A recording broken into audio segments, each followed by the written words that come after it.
Vaishnavi, for such a wonderful introduction. Hope I'm audible to everyone.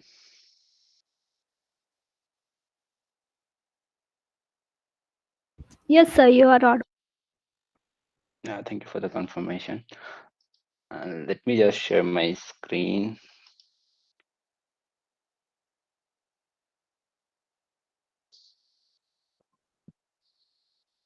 Yeah, hi everyone. Before we start, I would like to give you a brief introduction about myself. I have done my graduation in computer science from Delhi University, and later on, I pursued for post graduation in NIT Jamshedpur, where I did a master's in computer application. After that, I started my career as a software engineer in one service-based company, and then I switched to Microsoft as a business analytics specialist. As my role in Microsoft, I work on global data, where we have data coming in from all developed nations and everywhere, and where we try to adhere to data protection, legal terms, and how we can be more careful as a corporation and a consumer. So I'm here to provide you a brief over what data protection, data security looks like and why it's important, and what as a consumer and as a normal user, what we can do and how we can be more legally aware about our rights. So I would like to start. So first, if we start with understanding why data privacy is important. So as per Universal Declaration of Human Rights, Article 12, it states that no one shall be subjected to arbitrary interface with his privacy, family, home, or correspondence, and everyone has the right to protection of the law against such interference or attacks. It's simply stated that everyone is entitled for their own privacy, and they are the one deciding factor who should decide how their data should be used. And that's the where the core principle of data privacy started. So we have been listening a lot about the term data, and then we have some more concept around data privacy, data security, data protection. I would like to explain about each in a bit more detail. So I would like to start with data. So before understanding what data is, it's like every digital application we use is it generates some information, and when we use that information to convey some meaningful words, that's what we call as a data. So for example, right now we all are here in Google Meet, and for signing in you might have used your Gmail account.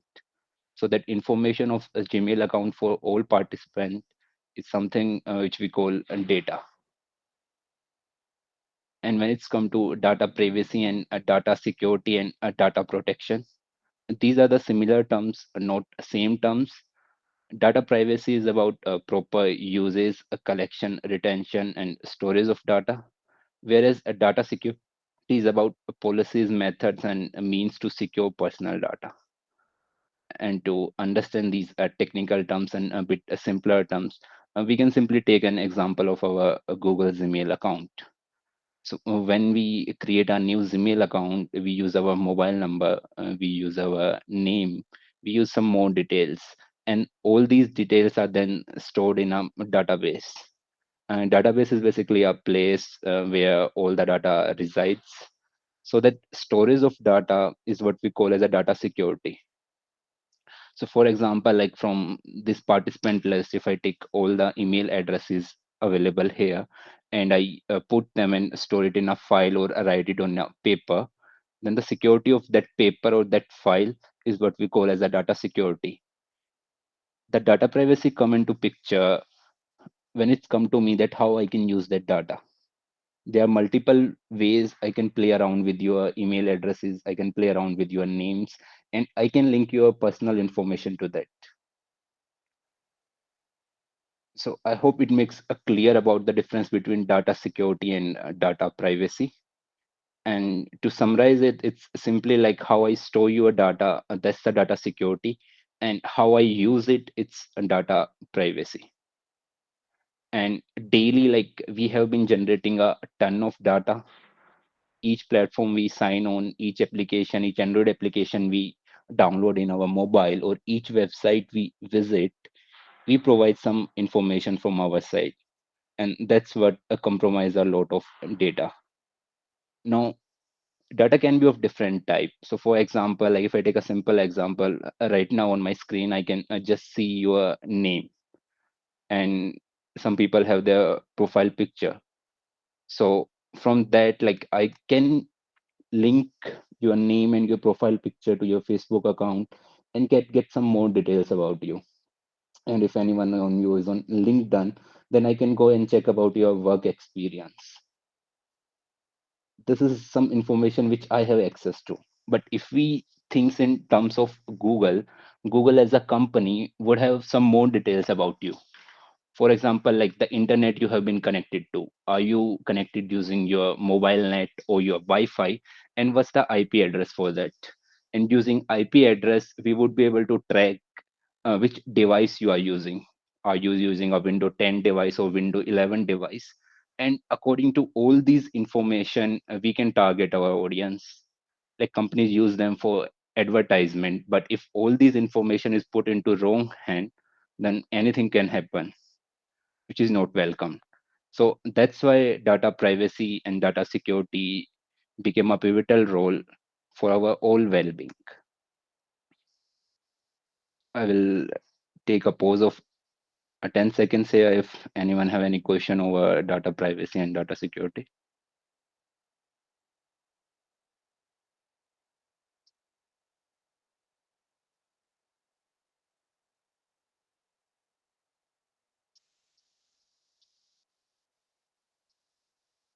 I guess we can move forward. So here, this is one cyber attack which happened in India, where a police exam database with information on 5 lakh candidates goes up for sale.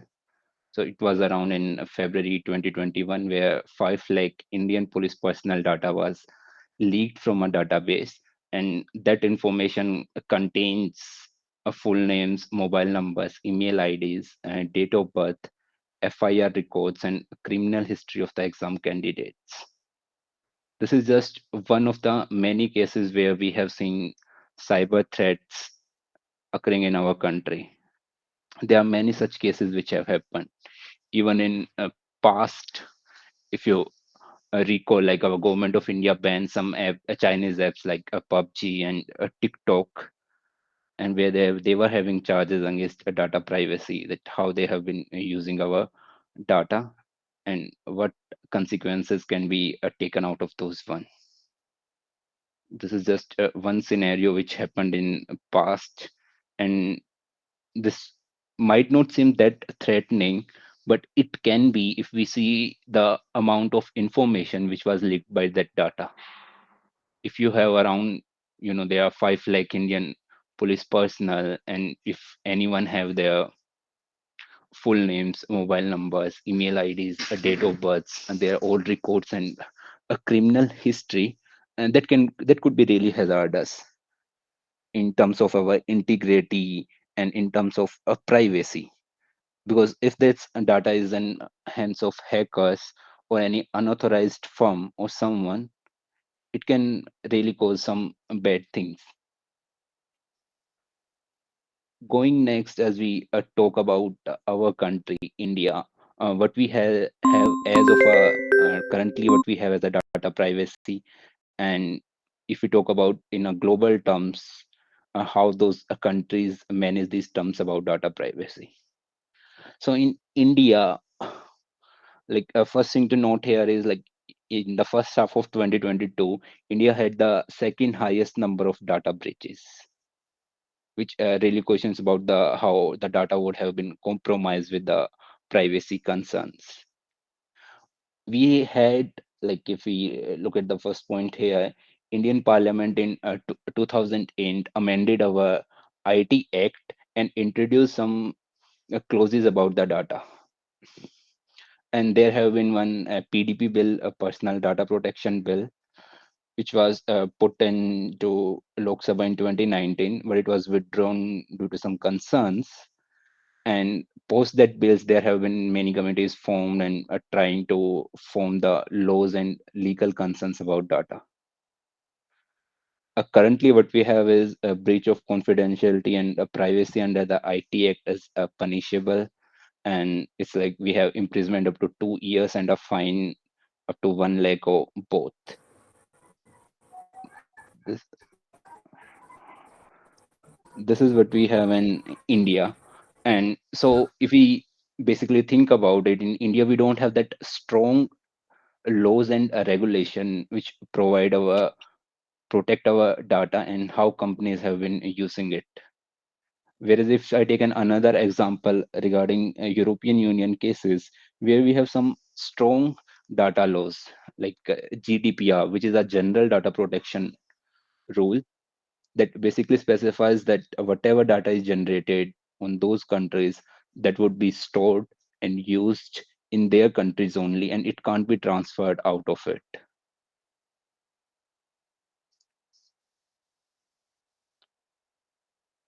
Going ahead, since we have talked a lot about how and what data privacy is and what laws we have and how we can basically protect it. So what we can do as a consumer, as a daily user of these apps. First would be like using disposable email address for signing up on applications which we rarely use.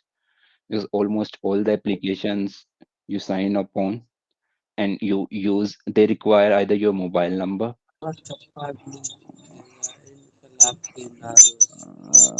Does anyone have any question? जब जब जुल्मी जुल्म करेगा सत्ता के गलियारों से चप्पा चप्पा गूंज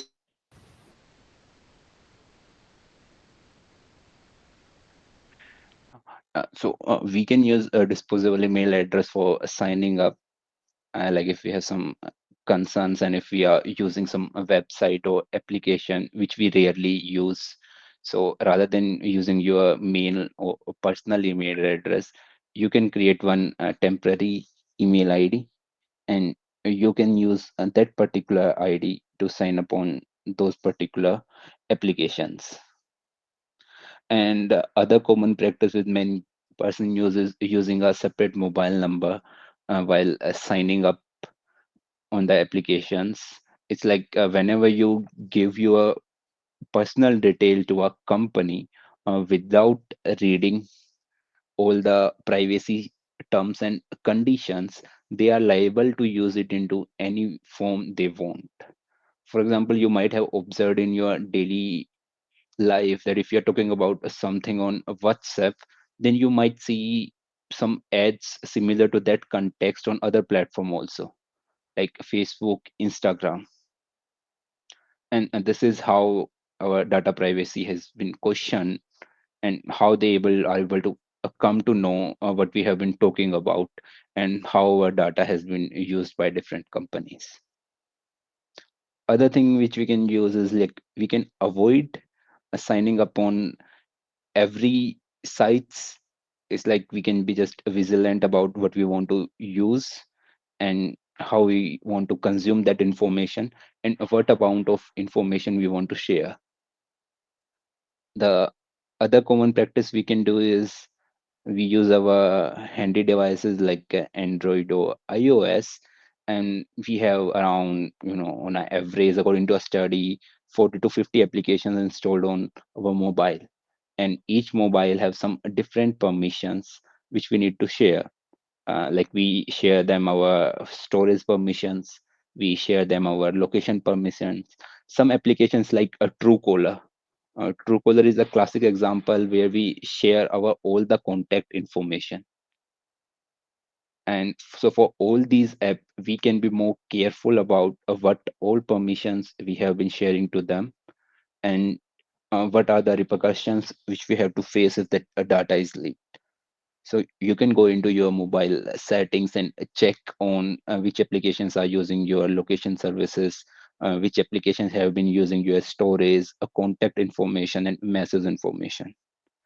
Because just taking one another example, sometimes you might have seen, like now there are app, even if we try to order something on a Swiggy or Zomato, and if we choose an option to pay via our credit or a debit card, even before that message appears of OTP, that OTP is automatically entered into the device and the payment happens. So this basically means that we have given permission to that particular application to consume message information also. Another example is a CRED.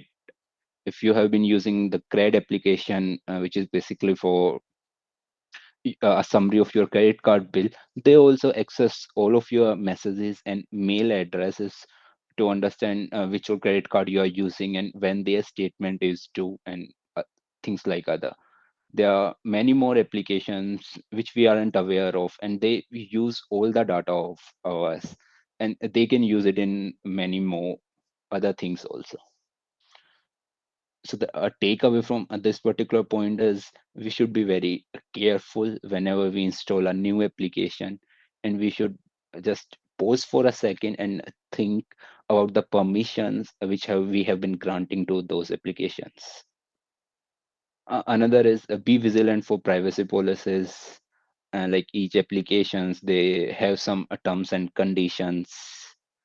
I know in this busy world, no one basically go and see them, but it's good to see because there you can find how your data would be used and how much data you want to share, and what are the steps they have been taking for your privacy. Other is avoid using a public Wi-Fi, because public Wi-Fi can really be a dangerous thing to use, because any hacker or any cyber threat person could easily access into your mobile devices and get all your data. And next common is we should keep our devices updated. If you're using Android, then just keep it to the latest version. If you're using your laptop, then be sure to install Windows Update. And because what usually happen is there are a lot of new viruses and lot of new security definitions and that are coming, and with time there are security teams who are working on updating those, and that's how it goes. I see one question in chat window, just a second. Yeah, Dishant Tiwari is asking how artificial intelligence can be restricted from using our personal data. So that's a good question, Dishant. So, when we say about artificial intelligence, it's not how it works.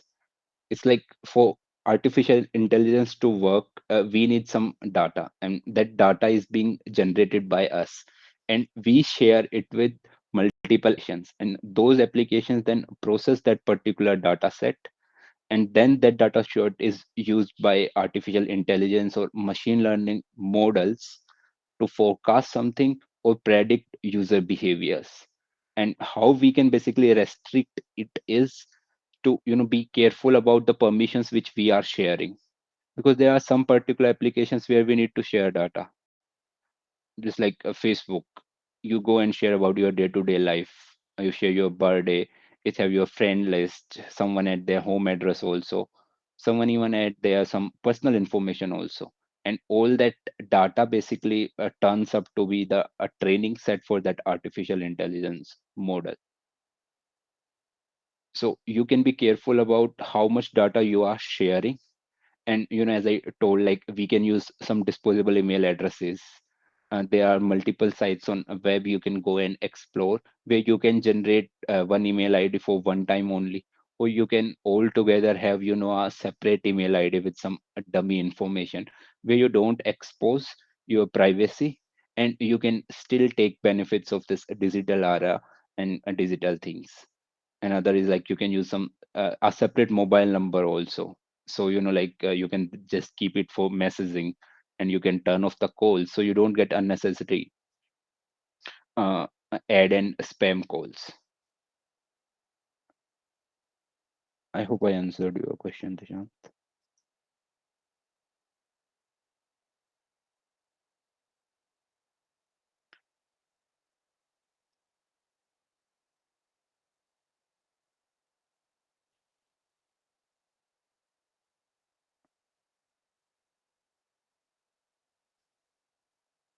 Yeah, moving ahead, apart from this point mentioned, there are some more things which we can do.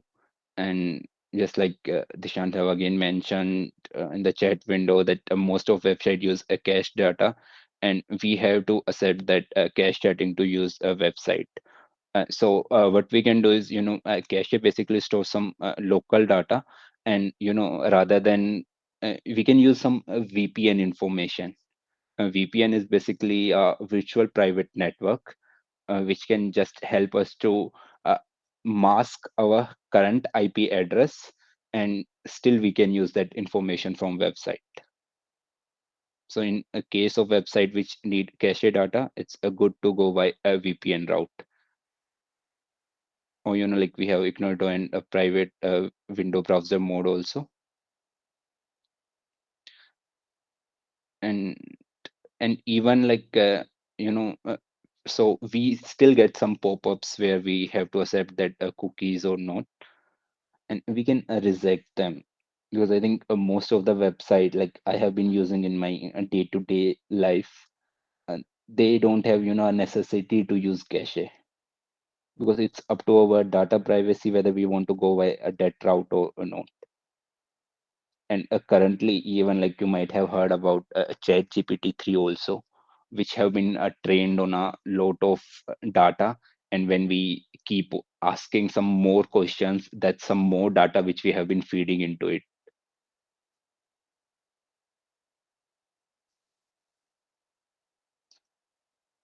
So to summarize, it's like privacy is our fundamental right, and in currently we have been generating a lot of data. That's where data privacy and data security and data protection comes as an important part, which we need to be care of. As an as part of our country where we are living, we have seen many cyber attacks. India was the second highest in 2022 first, and we have seen some laws that currently avail, and there are some improvements and optimization, and what we can do as a daily user and how we can stop using that, some steps we can take off. And yeah, that was pretty all from my side. I will wait here for a couple of minutes if anyone have any question or want to share their opinion. Oh, thank you, sir, for enlightening us. Such a thoughtful information you have gifted us by this session. Thank you, sir. Mm, thank you, Vaishnavi. Thank you, everyone. Now, next we have LAC, Miss Sarika Sharma, ma'am, and she is an esteemed advocate of High Court, and she is here to enlighten us on acid attacks topic. As offense of acid attack is a general neutral offense, but in these days in India, the offense of acid attack against girls is rising, and so we have LAC, Miss Sarika here. Now, ma'am, over to you. Thank you Vaishnavi. वैसे तो वैष्णवी ने बहुत अच्छा introduction दिया है मेरा, पर मैं आपको दोबारा अपना परिचय दे देती हूँ। मैं Sarika Sharma Delhi legal services authority में लास्ट 7 ईयर्स से वर्क कर रही हूँ, and I have been practising in Delhi and NCR courts last 22 years. So आज का हमारा टॉपिक है acid attack. Acid acid acid से ही हमको ये पता चलता है कि which is harmful to our skin as well as our inner parts also. तो जब हम एसिड अटैक की बात करते हैं तो प्रायर टू दैट, मतलब कि पहले क्या था कि केवल 326 ए 326 ही था आईपीसी में, जिसमें ग्रेवियस हर्ट होता था, और एसिड अटैक के लिए कोई स्पेसिफिक सेक्शन नहीं था। आफ्टर दैट हमने 326 ए और 326 बी इसको आईपीसी में हमने इंक्लूड किया, और इसमें जो सज़ा है 326 ए और में 10 साल की, और उसके साथ साथ जो है लाइफ टाइम भी ये कैद हो सकती है। और 326 बी में अटेम्प्ट टू एसिड अटैक का है, उसमें 7 ईयर्स की हम सज़ा है। तो पहले ये सेक्शंस थे ही नहीं आईपीसी में। उसके आफ्टर दैट हमें ऐसा क्यों महसूस होने लगा कि हमें सेक्शंस भी ऐड करने पड़ेंगे एसिड अटैक के लिए, क्योंकि डे बाय डे ये इंक्रीज हो रहे हैं। अगर हम इनका जो डाटा अगर हम देखें तो ये इंक्रीज इनका जो रेशियो है वो बढ़ रहा है। ये किस मेंटेलिटी के, एक ऐसे मेंटेलिटी के लोग होते हैं जो इस प्रकार से लोगों को अपनी बात ना मानने के एवज में इतना दंड दे सकते हैं। 2019 में रिपोर्टेड केस 50 थे, लेकिन 2020 में 105 केसेस ये रिपोर्टेड हैं। जो रिपोर्टेड नहीं है उनके लिए तो कुछ कहा ही नहीं जा सकता। ये एसिड अटैक से ही संबंधित केस है जो 2020 में 105 थे। अब इसमें एसिड अटैक में किसी खाने की चीज में मिलाकर भी अगर हम किसी को एसिड दे सकते हैं तो ये भी एसिड अटैक है। उससे सारी अंदर की जो नसें होती हैं वो सब ब्लास्ट हो अंदर से बिल्कुल इनर पार्ट जो है डैमेज हो जाता है। एसिड अटैक की जो डेफिनेशन में अगर हम विक्टिम जो वर्ड है वो 2008 में इंट्रोड्यूस किया गया आईपीसी में। इससे पहले विक्टिम वर्ड ही नहीं था आईपीसी में। तो 326 ए, 326 बी एंड देन हम कॉम्पनसेशन देखते हैं। कॉम्पनसेशन पहले 357 था, उसके बाद हमने 2008 में 357 ए, बी और सी ऐड किया। इसमें 357 जो था उसमें बहुत लिमिटेड था वो, लेकिन 357 ए में जो हमने इंट्रोड्यूस किया, बी में किया, सी में किया, ये सब हमने रिहैबिलिटेशन के लिए कि किस तरह से जो इंजर्ड है हम उसको कैसे रिहैबिलिटेट करते हैं। एक apart from that case register हो गया, केस चलता रहा, एक्विटल हुआ या वो बंदा उसको कन्विक्शन हुआ। इसके अलावा जो हार्ट जो इंजर्ड है वो तो वैसे का वैसा ही रहा, उसके लिए कुछ भी नहीं हो पाया। और अगर हम देखते हैं कि मल्टीपल सर्जरीज होती हैं, अगर किसी को बर्न होता है या किसी पर एसिड अटैक होता है तो किसी की 20 सर्जरी, किसी की 50 सर्जरी, इतनी ज़्यादा सर्जरी होती है और मेडिकल जो एक्सपेंस है वो बहुत ज़्यादा आता है। तो इसलिए हमारे जो गवर्नमेंट है उसने ऐसी शुरुआत की कि भाई नहीं, इनको रिहैबिलिटेट करना है, इनको पूरा मेडिकल जो भी इनको मेडिकल का खर्चा है वो भी दिया जाना चाहिए विक्टिम्स को। तो इसके मद्देनजर 357 ए, बी, सी जो है ब्रॉड एस्पेक्ट में इंट्रोड्यूस किया गया। अगर हम इसमें एक सेक्शन और हम इसमें करते हैं 166, इसमें भी 166 ए में जैसे हम देखते हैं कि किसी पे अटैक हुआ है, 100 नंबर पे कॉल हो रही है, कोई कॉल पिक नहीं कर रहा है, केस रजिस्टर नहीं हो रहा है, तो इसलिए 166 ए भी हमने इसमें जो है इसमें भी ऐड किया है कि भाई जो पुलिस ऑफिसर अपनी ड्यूटी पर तैनात है और वो फोन ही पिक नहीं कर रहा है या हमारा केस ही रजिस्टर नहीं हो पा रहा है, तो उसके लिए फिर पूरा प्रावधान है कि भाई 2 साल की उसको जो है कैद है। हॉस्पिटल्स, रिगार्डिंग हॉस्पिटल्स के भी हमने जिक्र किया है कि हॉस्पिटल्स जो है ऐसे जो इंजर्ड बंदे होते हैं उनको ट्रीटमेंट ही नहीं देना चाहते हैं, फॉर्मेलिटीज इतनी सारी होती हैं, तो उसके लिए भी चाहे वो प्राइवेट हॉस्पिटल है चाहे वो गवर्नमेंट हॉस्पिटल है, लेकिन जहां पर भी इंजर्ड बंदा इंजर्ड विक्टिम या पहुंचा है तो उसको तुरंत ट्रीटमेंट दिया जाए। और अगर वो इस तरह से करने में इस तरह से आनाकानी करते हैं, मना करते हैं, तो उनके लिए भी विशेष रूप से सजा का प्रावधान किया गया है। इसी तरह से इसी के मद्देनजर हम इसमें एक चीज डिस्कस करते हैं कि जो इंजर्ड है उसको मेडिकल फैसिलिटीज, सबसे पहले जो उसका ट्रीटमेंट होना चाहिए उसको मेडिकल फैसिलिटीज प्रोवाइड की जानी चाहिए। इसमें केस है Union of India, Lakshmi versus no Union of India 2015, ये लैंडमार्क जजमेंट है। इसमें विक्टिम जो है उस इंसिडेंट के समय 15 इयर्स ओल्ड गर्ल है जो अपने घर का जो है पूरा खर्चा भी शायद चलाती थी, तो कहीं जॉब भी करती होगी। 15 इयर्स, मात्र 15 साल की लड़की है और केस दर्ज हुआ है 307 में, 307 120 भी आईपीसी। अब ये लड़की, तो आप ये देखिए कि इतनी कम उम्र में इसका जो है इसको इतनी जो है बुरी तरह से ये बर्न हो गई, और उसके बाद भी इसका जो ट्रीटमेंट हुआ और जो भी इसका जो इसके पेरेंट्स के लिए बहुत मुश्किल था इतना महंगा ट्रीटमेंट भी अफोर्ड करना, लेकिन उस समय ऐसा कुछ प्रावधान ही नहीं था कि रिहैबिलिटेशन का या उनको कॉम्पनसेशन देने का। तो ये एक लैंडमार्क जजमेंट है हमारी, जिसमें काफ़ी सारे चीज़ों को रेगुलराइज किया गया। फर्स्ट ऑफ ऑल तो इसका जो एसिड है, इसको कैसे इसको रोका जाए बेचने से, क्योंकि एक तो सस्ता होता है और दूसरा इजीली कोई भी मार्केट से खरीद लेता है 20-25 रुपए 35 रुपए, और उसका जो खामियाजा है वो भुगतना पड़ता है। तो इसको रेगुलराइज किया गया कि हाउ टू सेल एसिड।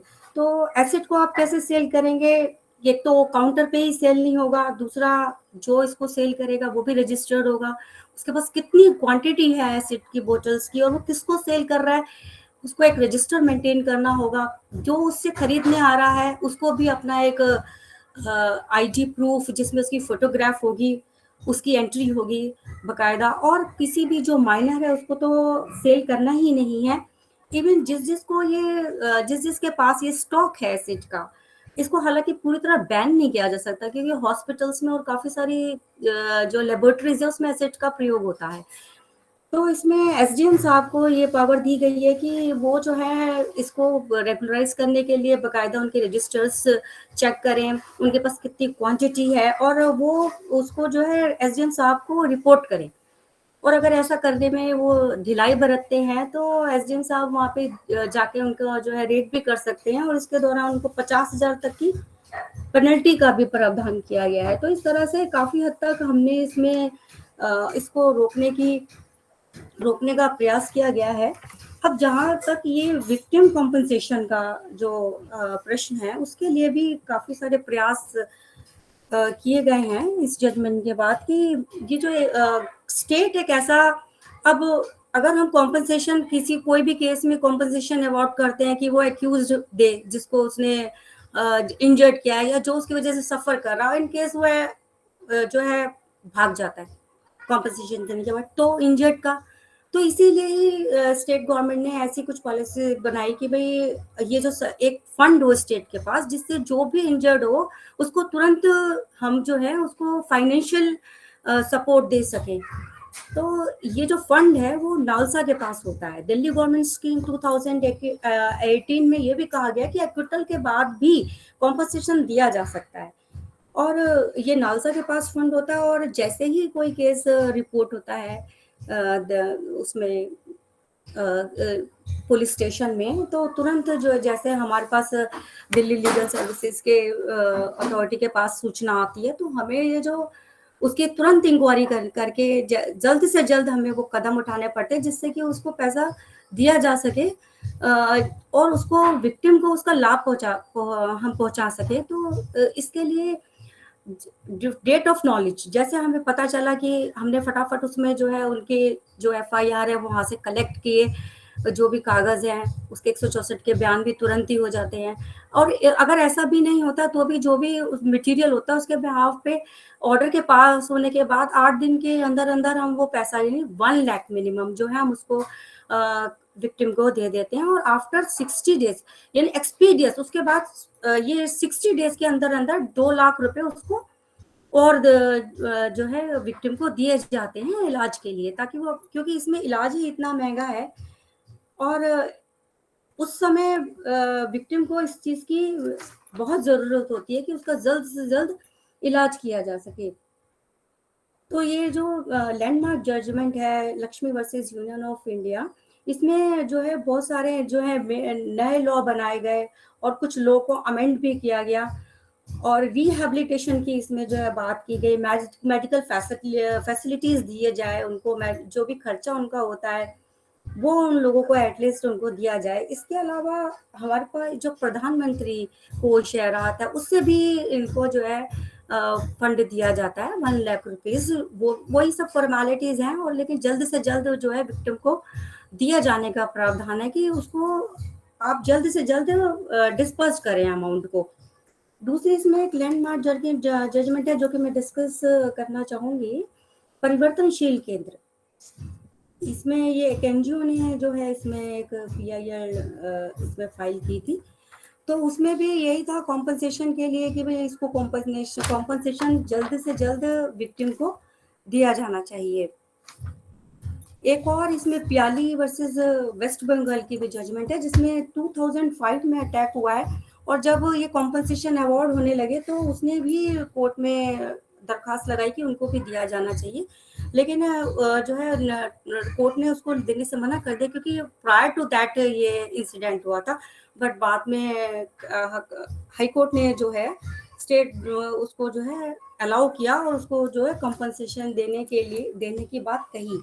तो ये जो कॉम्पनसेशन है ये बहुत तरीके से जो है उसको इंजर्ड को फायदा पहुंचाते हैं उनके इलाज में। और जो परिवर्तन केंद्र की जो जजमेंट है उसमें तो 3 लाख से ज्यादा, ये 3 लाख का अमाउंट भी कम है क्योंकि कितने % उसकी इंजरी हुई है, उसमें 10 लाख रुपीज जो है अवार्ड किया गया विक्टिम को।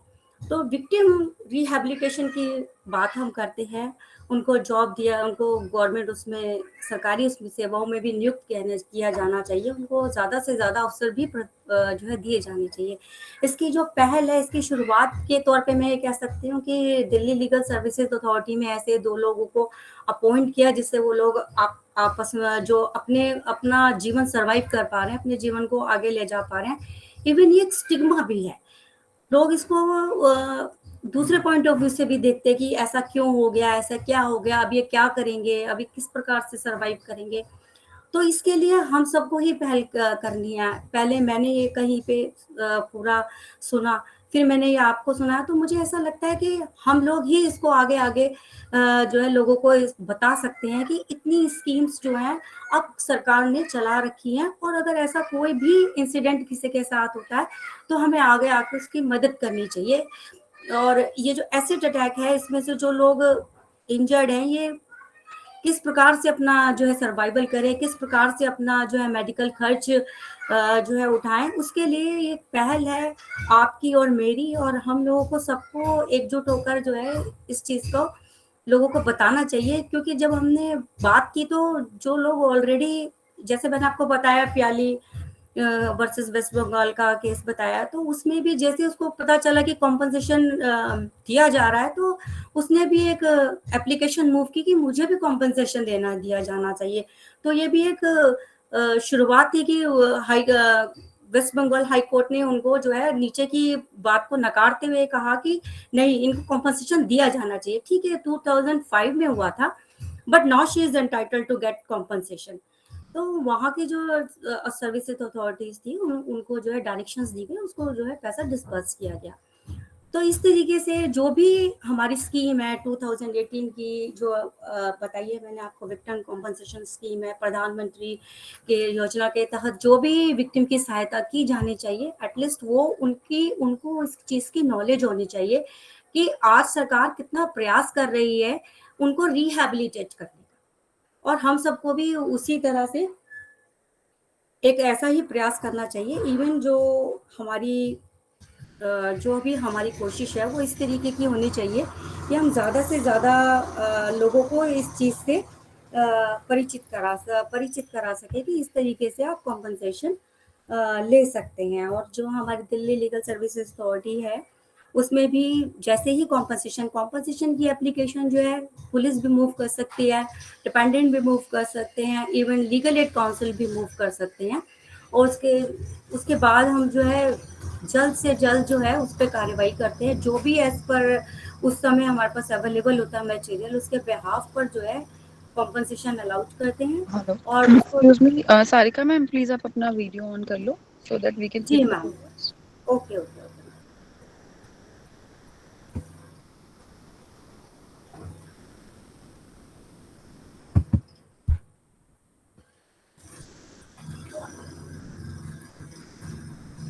जी ma'am, okay thank you.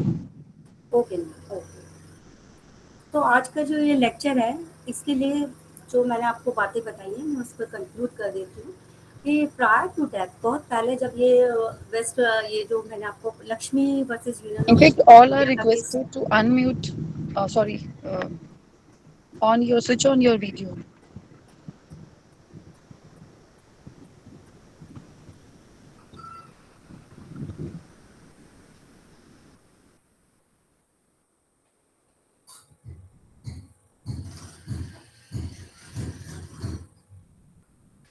Sarika ma'am, please you carry on, कोई बात नहीं। Thank you ma'am, thank you.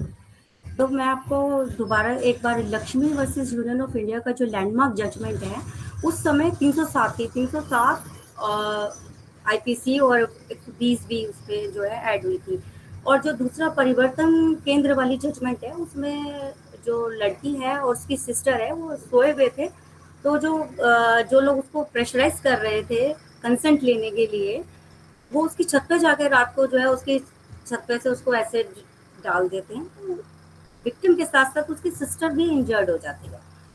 उस केस में जब पीआईएल एनजीओ ने डाली थी, तो उसमें उस लेडी को, जो लड़की थी, उसको 10 लाख का कॉम्पनसेशन तो कोर्ट ने उस लड़की के लिए दिया और 3 लाख उसकी सिस्टर के लिए दिया, क्योंकि उसको भी मल्टीपल सर्जरीज हुई थी। तो एसिड अटैक एक ऐसा है, ऐसे अटैक है जो कि एक इंसान की पूरी लाइफ को स्पॉइल कर देता है। और हमें जो है सबसे पहले उनको मेडिकल ट्रीटमेंट देने की आवश्यकता होती है। और इसी में एक पहल हमारी ये दिल्ली लीगल सर्विसेज अथॉरिटी की है कि आप इसमें जल्द से जल्द, जैसे ही केस रिपोर्ट हो, आप जो है उसको उसका जो भी फॉर्मेलिटीज़ है, हम फटाफट उसको पूरा करते हैं। इंजर्ड से मिलते हैं। इंजर्ड तो खैर नहीं इस समय, उस समय कुछ बताने लायक होता है, लेकिन उसके जो पेपर्स हैं या जो उसके जो डिपेंडेंट्स हैं, उनके जो फैमिली मेम्बर्स हैं, उन्हीं से ही हम इंफॉर्मेशन कलेक्ट करके जल्द से जल्द उसको जो है विदिन 8 डेज ऑर्डर पास करके पैसे डिस्पर्स कर देते हैं। इससे उसको जो है सबसे पहले तो मेडिकल ट्रीटमेंट में सहायता मिलती है, और फिर उसके बाद जो है हम एक्सपीडियस तरीके से जल्द जो है विदिन 16 डेज तो मैक्सिमम है, लेकिन हम जल्द से जल्द 2 लाख रुपए उसको और डिस्पर्स कर देते हैं दिल्ली लीगल सर्विस अथॉरिटी की तरफ से। एंड अबव ऑल प्रधानमंत्री जो कोष है, राहत कोष है, उसमें भी विक्टिम को 1 लाख रुपीस की राशि जो है तुरंत दे दी जाती है। तो ये सब चीज़ें, जो लोग इंजर्ड है, जो विक्टिम है, मैंने जैसे आपको पहले भी बताया, विक्टिम शब्द 2008 से पहले हमारे किसी उसमें आईपीसी में था ही नहीं। ये अभी ही 2008 के बाद ही हमने इसको अमेंडमेंट के तहत इसको जो है इंट्रोड्यूस किया है। तो सबसे पहले विक्टिम को रिहैबिलिटेट करने की बात है कि उसको किस तरह से रिहैबिलिटेट करना है। तो जो गवर्नमेंट है, मैंने आपको पहले भी बताया कि इसमें जो है सारा फंड नालसा के पास होता है एज पर दी जजमेंट। इस जजमेंट के तहत ही सुप्रीम कोर्ट ने बोला कि एक ऐसा फंड जो है स्टेट क्रिएट करे जिससे जल्द से जल्द पैसा डिस्पर्स हो सके। तो वो एक्विटल भी हो जाता है, उसके बाद भी वो ट्रीटमेंट की अधिकारी है जिसके ऊपर अटैक हुआ है, और उसको रिहैबिलिटेट करने के लिए गवर्नमेंट जॉब देना, जैसे कि मैंने बताया आपको, हमारी पहल है कि हमने ऐसे 2 सर्वाइवर्स को दिल्ली लीगल सर्विसेज अथॉरिटी में अपॉर्चुनिटी दी, हम उनसे मिले और उनका दर्द जाना। तो बेहद दर्दनाक इंसिडेंट हमें पता चला, और एक अमानवीय कृत्य है कि आपकी कोई बात नहीं मान रहा है तो आप उसके ऊपर ले जाके ऐसे डाल दो। माइनर होते हैं बच्चे, छोटे होते हैं, बड़े होते हैं, पूरी लाइफ उनकी जो है वो सफ़र करते हैं, कई साल तो बेचारे बाहर ही नहीं निकलते। इतना ज़्यादा ह्यूमिलिएट करता है, एक तो पहले ही पीड़ित होते हैं और दूसरा हमारा समाज। तो हमें इस समय पहल करनी है। जैसे कानून में हमने एक संशोधन करके 326A एसिड अटैक और 326B attempt to acid attack, ये जैसे ऐड किया। 357 हमने फिर उसमें ABC, जिसमें हमने कॉम्पनसेशन को एक ह्यूज अमाउंट में हमने पेश किया। और 357C ये मेडिकल रिहैबिलिटेशन के बारे में कहती है। 166A उन पुलिस ऑफिसर्स के लिए जो कि टाइमली फ़ोन नहीं उठाते, फ़ोन पिक नहीं करते, कंप्लेंट नहीं लिखते हैं। तो ये सब जानकारी बहुत आप फैला सकते हैं इसको अपने। अगर आज हम लोग यहाँ पर प्रेजेंट 50 लोग हैं, तो मैं एक्सपेक्ट करती हूँ कि तकरीबन 100 लोग जो है इन स्कीम्स के बारे में जान पाएंगे और लाभ ले पाएंगे। और चूंकि आप तो स्टूडेंट हैं, तो आप तो बहुत ज़्यादा इसको लोगों को बता सकते हैं। और इस तरीके से ये जो हमारी पहल है, हम इसमें जो है इनिशिएट कर सकते हैं। एक पास ऑब्लिगेशन भी हम इसको कह सकते हैं कि जिससे किसी की भी सहायता हो सके। और जितने लॉ हैं वो बना दिए जाते हैं, जो स्कीम्स है वो भी बना दी जाती है, बट लोगों को पता ही नहीं होता कि ऐसी भी कोई स्कीम है कि अभी जो हम जिन विक्टिम से मिले हैं, जो एसिड अटैक विक्टिम्स थे, वो इवन वो ही ये बता रहे थे कि प्रधानमंत्री स्कीम के बारे में तो हमें पता ही नहीं था। तो ये जो स्कीम्स हैं, ये तुरंत पैसा डिस्पर्स कर देती हैं उनके मेडिकल ट्रीटमेंट के लिए एंड अगेन रिहैबिलिटेशन के लिए। और जो मैंने आपको लैंडमार्क जजमेंट्स बताई हैं, उसमें तो कोर्ट ने इनिशिएट भी किया है, पहल की है। एसिड की बेच खरीद पर जो सरकार ने पाबंदियां लगाई हैं, वो भी हमें मालूम होनी चाहिए कि किस किस तरीके से लोग सस्ता एक उपाय करते हैं और अपना बदले की भावना को एग्जीक्यूट कर देते हैं। तो ये जो चीज़ें हैं, ये मैं ये नहीं समझती कि जो लॉ कर रहे हैं या जो जिनको लॉ की पूरी जानकारी है उन्हें ही पता होनी चाहिए, बल्कि ये कॉमन मैन की प्रॉब्लम है, एक आम व्यक्ति की प्रॉब्लम है, जिससे सभी को ही पता होना चाहिए। और जैसे कि मैंने आपको बताया, मैं दिल्ली लीगल सर्विसेज अथॉरिटी में लास्ट 7 ईयर्स से वर्क कर रही हूँ। तो अवेयरनेस के प्रोग्राम में मैंने ये देखा कि आज लोगों को बहुत जागरूकता है अपने कानूनी अधिकारों के बारे में, लेकिन वो कैसे उसे प्राप्त कर सकते हैं, उस चीज़ की उन्हें नॉलेज नहीं है। तो हम अगर इस चीज़ को आगे आगे फॉरवर्ड करेंगे, तो इन स्कीम्स का फ़ायदा वो लोग ले सकेंगे जिन्हें बिल्कुल भी अवेयरनेस या बिल्कुल भी आप कह सकते हैं कि साक्षरता नहीं है। तो ये एसिड अटैक जो मैंने आपको बताया, बहुत शॉर्ट पीरियड में बताया, जो लैंडमार्क जजमेंट्स हैं, आप इन्हें एक बार पढ़िएगा। इसमें कॉमन मैन की प्रॉब्लम है, माइनर्स की प्रॉब्लम है, और ऐसी प्रॉब्लम है जिसमें कभी कहते हैं कि झगड़ा तो दो के बीच में होता है, लेकिन इस तरह की जो मैंने जजमेंट्स पढ़ी और जब इन जजमेंट्स को देखा, तो मुझे ऐसा लगा कि एक बंदा अपने आप ही झगड़ा कर लेता है। उसे कोई बस उसकी ईगो हर्ट हो गई, बार बार उसको ऐसी क्रिमिनल साइकोलॉजी काम करती है कि मुझे तो ना सुनने की आदत नहीं है। अब वो ना करने वाला व्यक्ति उससे कितना जानता है, कितना जानता नहीं है, उसको नहीं पता। जैसे मैंने आपको अभी बताया कि 15 साल की बच्ची के ऊपर आपने एसिड फेंक दिया, उस बच्ची को अपने भले बुरे का मालूम नहीं है। इसी तरह से जो दूसरी मैंने आपको जजमेंट बताई थी कि उसमें उसकी सिस्टर को भी जाके एसिड उसके ऊपर फेंक दिया। और आप देखेंगे लास्ट ईयर में भी आपने देखा कि पेट्रोल फेंकने की घटनाएं, ये सब घटनाएं जो है बड़ी हैं। मैंने आपको इनका आंकड़ा भी बताया। It's very shameful. ये एक हमारे समाज पर धब्बा है, तो इसको रोकना है। और रोकने के बाद अगर हमें ऐसा लगता है कि फिर भी कहीं ऐसा केस कोई रिपोर्ट हुआ है, तो जल्द से जल्द हमें जो है उसके लिए कदम उठाने हैं। इवन डीएलएसओ को भी इन्फॉर्म करना है, और हम खुद भी अपने आप भी इनिशिएट फटाफट एक्शन लेते हैं, फटाफट डॉक्यूमेंट्स भी कलेक्ट करते हैं, और फटाफट अमाउंट रिम्बर्स जो है उसका डिस्बर्स करते हैं।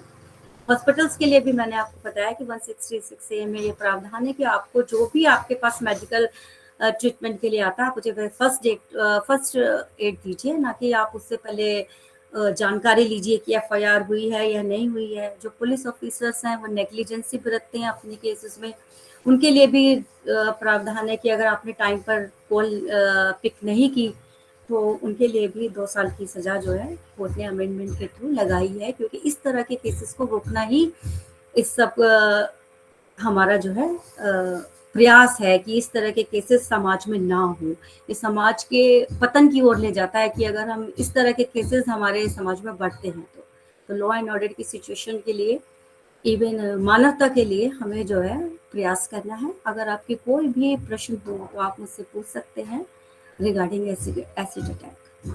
इवन गर्म पानी भी खौलता हुआ आप किसी के ऊपर फेंक देंगे तो वो भी बर्न हो जाएगा। तो जो बर्न संबंधित डिसीजेज है जैसे, तो वो भी एक तरह से अटैक ही है। यस।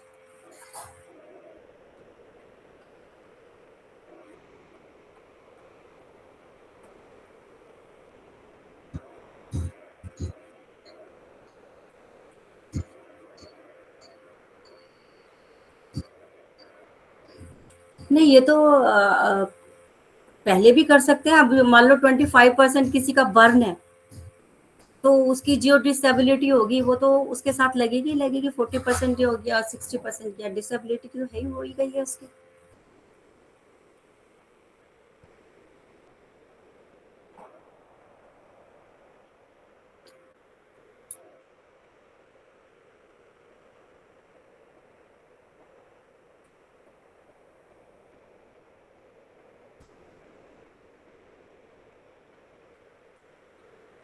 देखिए आपने डिसेबिलिटी तो आफ्टर ट्रीटमेंट की बात कर रहे हैं ना, डिसेबिलिटी तो जब उसका ट्रीटमेंट हो गया है। मैं बात कर रही हूँ कॉम्पनसेशन की, जब वो विक्टिम विक्टिम के ऊपर अटैक हुआ है और विक्टिम जो है ट्रीटमेंट चाह रहा है। मैं मेरा टॉपिक ऐसे अटैक के आफ्टर दैट, जब उसका ट्रीटमेंट हो गया जब ही तो डिसेबिलिटी सर्टिफिकेट इशू होगा। Now I am talking that कि जिस पे एसिड अटैक हुआ है उसको हम मेडिकल फैसिलिटीज दे पा रहे हैं नहीं दे पा रहे हैं।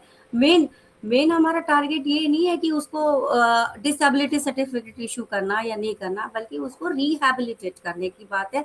अगर वो मेडिकल उसको फैसिलिटी मिलेगी जब तो वो आगे जो है हम गैस कर पाएंगे कितनी परसेंट डिसेबिलिटी है।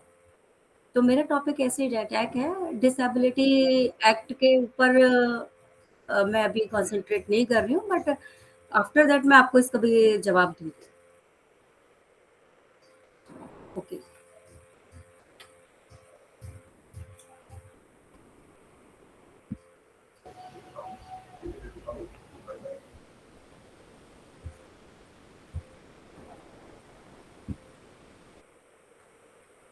वैष्णवी, हाँ जी, आप ओके। सुन पा रहे हैं मैम? वैष्णवी सुन पा रहे हैं आप मुझे? यस मैम, सुन पा रही हूँ। ऑडिबल है ना? यस। यस। और ओके। किसी की कोई क्वेरी हो? ठीक है, तो मेरा जो टॉपिक है मैंने कंक्लूड किया है। फिर भी किसी की कोई क्वेरी हो तो आप चैट बॉक्स में डाल दें, मैं आपको आंसर जरूर दूंगी।